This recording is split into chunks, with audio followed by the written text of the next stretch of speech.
So we want to welcome back Erin Stevens, who's the Senior Marketing Manager of PR and Brand at Fazoli's. Hi, Erin. How are you doing today? I'm great. How are you? All right. Thanks for joining us again.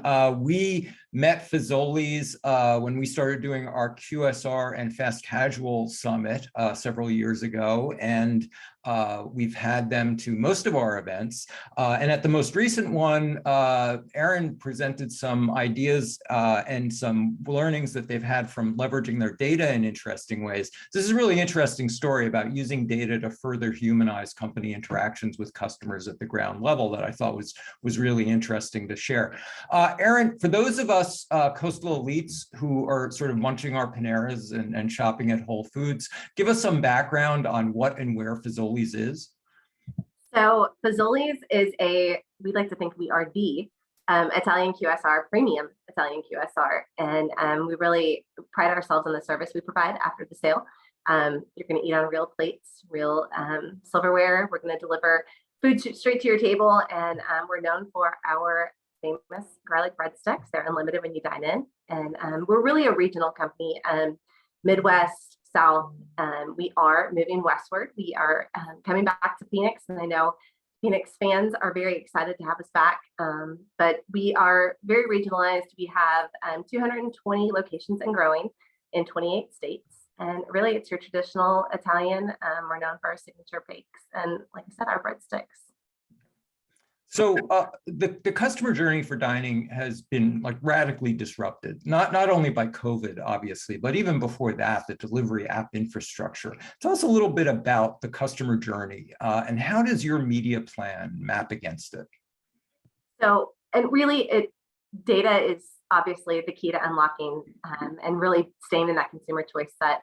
And so, as obviously you're triggered by a need for hunger, you're, thinking about lunch, thinking about dinner, and we really want to make sure that we're in that choice set, that consumer choice set. And so as they evaluate, and narrow down where you're going to eat, you think about rewards offers, you think about your experiences, your past experiences. How can I get this food? We pride ourselves on being where, when, and how our guests want us through all the different channels, whether it be in-app ordering, online, carry out, drive-through.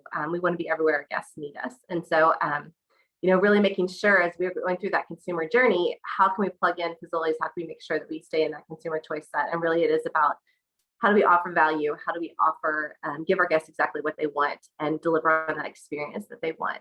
And so that's, using the data that we have, we're able to drive some of those, hopefully those great interactions with our guests that we stay up there top of mind. Before we get into what the data inputs are and where you're getting your data, can you tell us a little bit about how your media plan has actually evolved, say, over the last few years? A lot of these changes have taken place. More of that choice, more of that journey is happening online, and of course, both from COVID and the delivery infrastructure. So how much of your energy is being spent at acquiring new customers as opposed to sort of driving your loyalty members back? And what does the media map look like? So we've really used that information twofold. We use it obviously to keep our guests coming back because we know the value in a rewards guest. But we also are trying to figure out how do we take what our guests are telling us, our top guests, our loyal guests, what are they telling us? What information are they giving us that can help us drive our media plans and all of the other different marketing strategies that we have? So how can we use that to leverage our events, LRM? How do we use that, to drive our out-of-home messaging, to drive direct mailers? And we've used, we'll look at top offers, our top most redeemed offers from our loyalty guests, and help drive that value message in all of our direct mailers. And so we're really figuring out how can we take what we've got from our top guests and use it to drive our marketing plans and our media plans against that information that we have. Are you using TV, search? Have you shifted around your allocations in recent years? We have, we've been very traditional, and a lot of our franchisees, still love TV, and that works in some of the markets where it's more regional, but we've really shifted a lot to our digital. We know guests are online. We know that there's an opportunity for us to capture that. And so we have shifted a ton to digital and to some of the other options that are, social media, another one that's been a really big proponent for us. So Yeah, it's definitely shifted over the years, and that data has allowed us to see kind of where our guests are migrating. So let's drill into some of this data that you're getting. What are the main data inputs about guests? And in particular, what has it been teaching you that maybe you didn't know before about the Fazoli customer? So we, a lot of the information that we've gotten can tell us what are they ordering. Is an LTO triggering? Is that something that they love or that they don't love? We can see the things that they're ordering, where they're ordering, how often they're visiting, where they're visiting, some of their favorite locations. Are they going to one?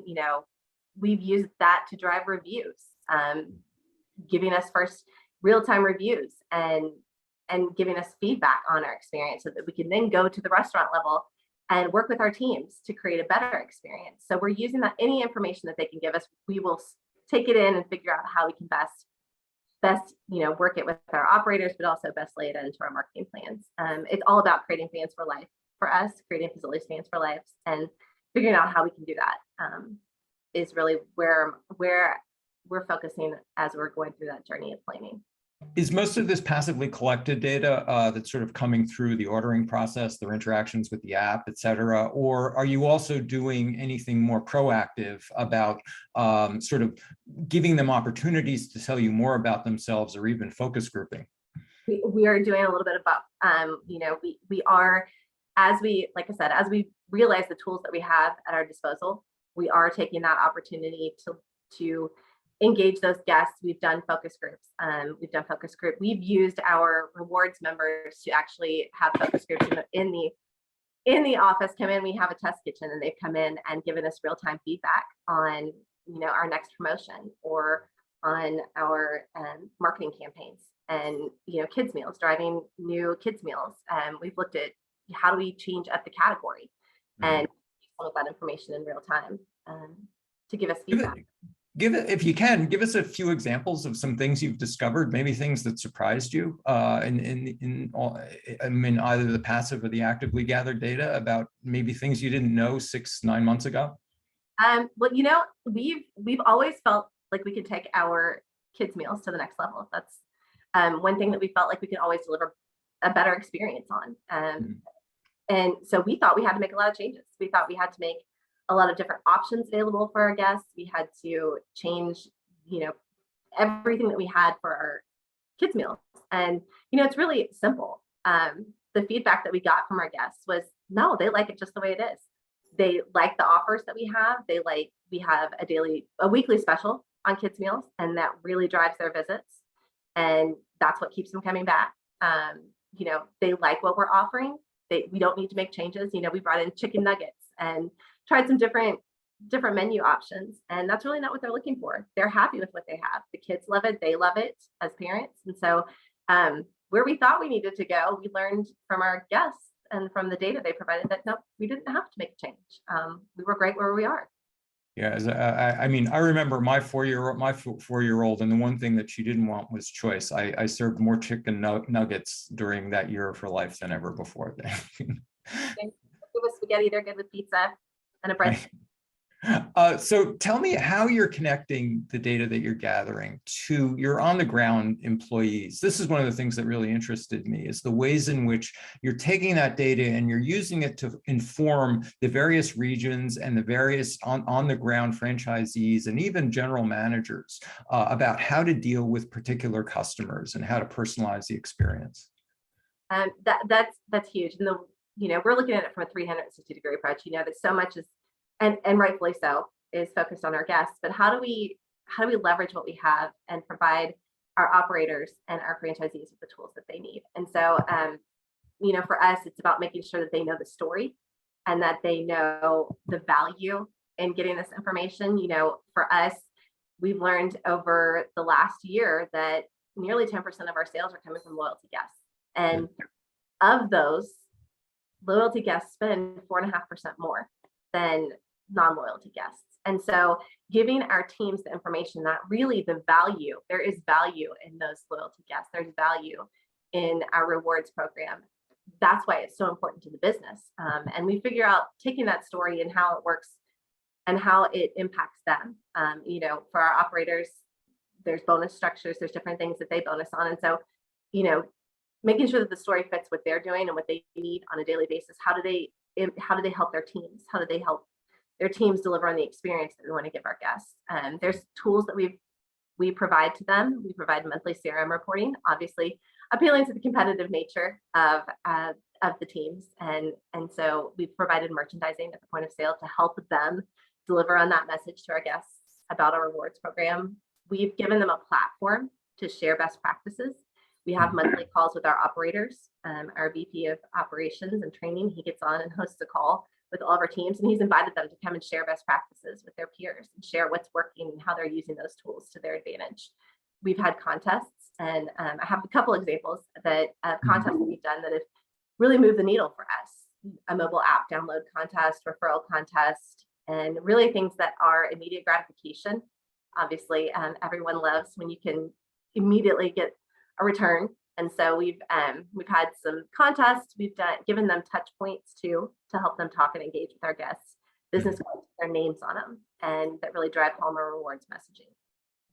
It's interesting. It's sort of one of the themes that also came out during the QSR summit, I think, is this idea that recruiting everybody throughout operations into marketing, making them all feel like marketers, is actually something that works really well within organizations. If you sort of get them in on the techniques, make them all feel like they're part of a common marketing team rather than in their own silos, that's really very effective, because on some level, we all want to think we're good marketers.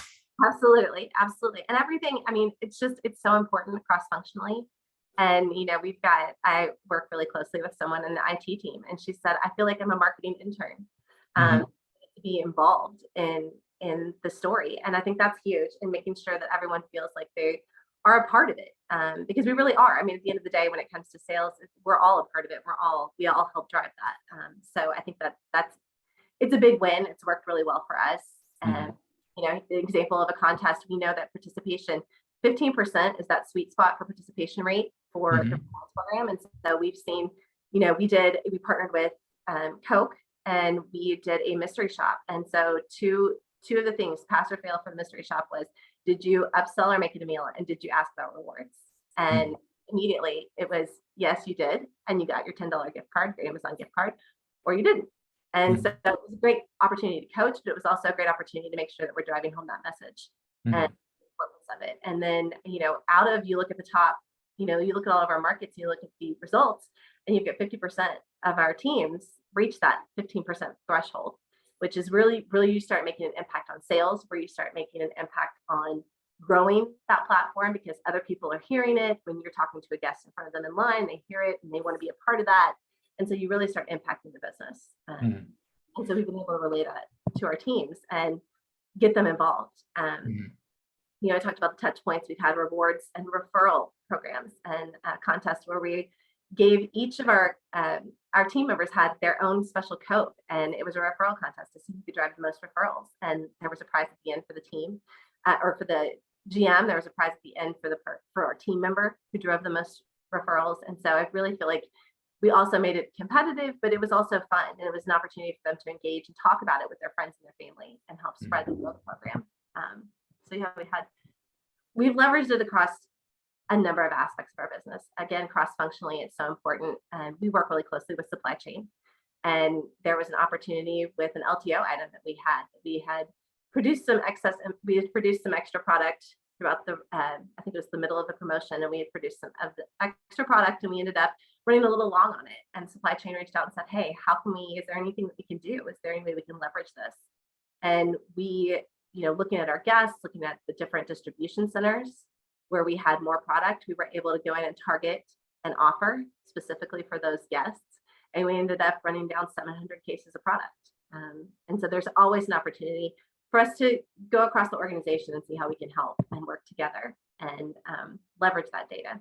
How did you, by the way, since that was a kind of a regionalized offer, how did you localize your promotions? How were you promoting that, say, Cheesecake Factory offer? You were trying to push through a lot of excess inventory, but you had to do it in certain regions where it was most available. What were the different channels that you used on a regionalized, localized basis to do that? So we were able to target the offers obviously through our CRM, but we could also target it on social where we were driving those touch points. So we were able to really geographically, we could target where we needed to really drive down the product. There were some DCs who had more product. And obviously it takes two, supply chain and IT really keeping us in the know of, hey, it's working here.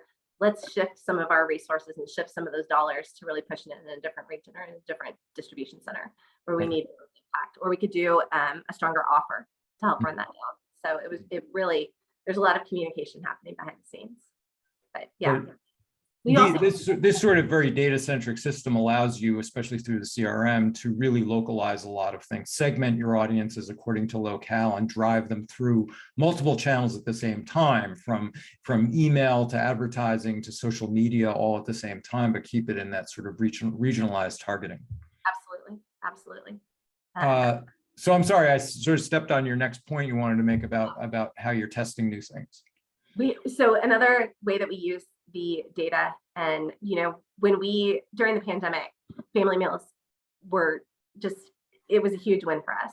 And so how do we keep that fresh? How do we constantly keep things new and keep our guests excited about things? So how do we do that? Well, another opportunity we have is to test new menu items. And so we came up with 2 new family meal offers, and we were able to invite our franchisees who wanted to be a part of that to join the company locations. And we soft launched it through CRM, and it was available. We gave a special offer to our rewards guests in those markets, and we made it available online only. And we were able to segment. We've done that with quite a few of our testing. We test new promotions regionally, and so or in franchise locations, we can also do that, where we can really segment and target.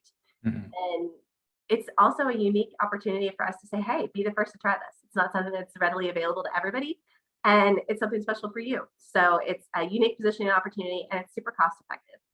It's a great way for us to be able to try new things before we take it to market, or invest in adding it to the menu, or invest in putting a lot of our marketing dollars behind it. We can really start small and make it bigger.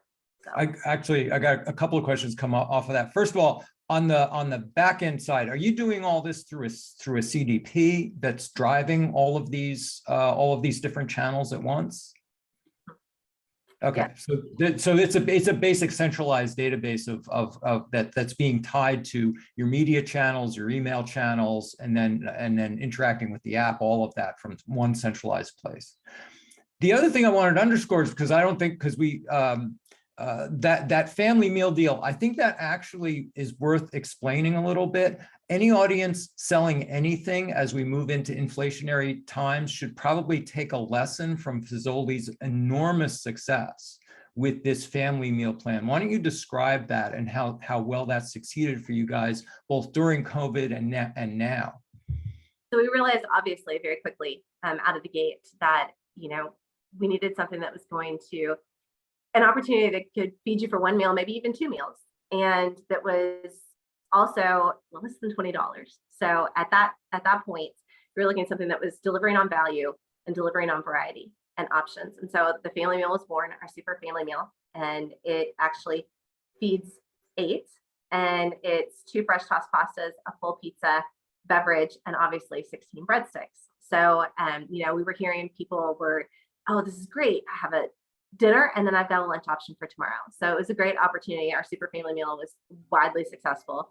We did end up adding it to our core menu as part of our family meal offerings. We've grown that segment from really pre-pandemic, we were at 5%. We're looking at 12% plus.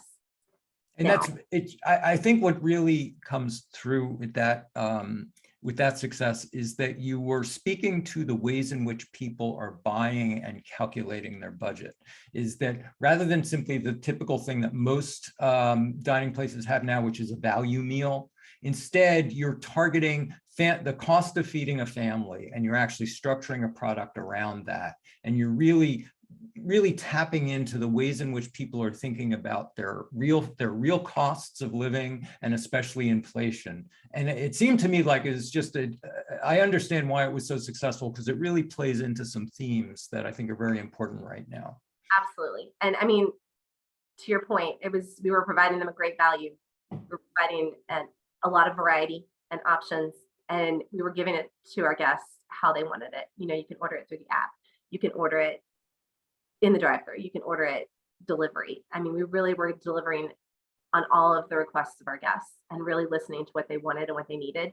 And I think that's part of the reason it was hugely successful. It's just listening to our guests.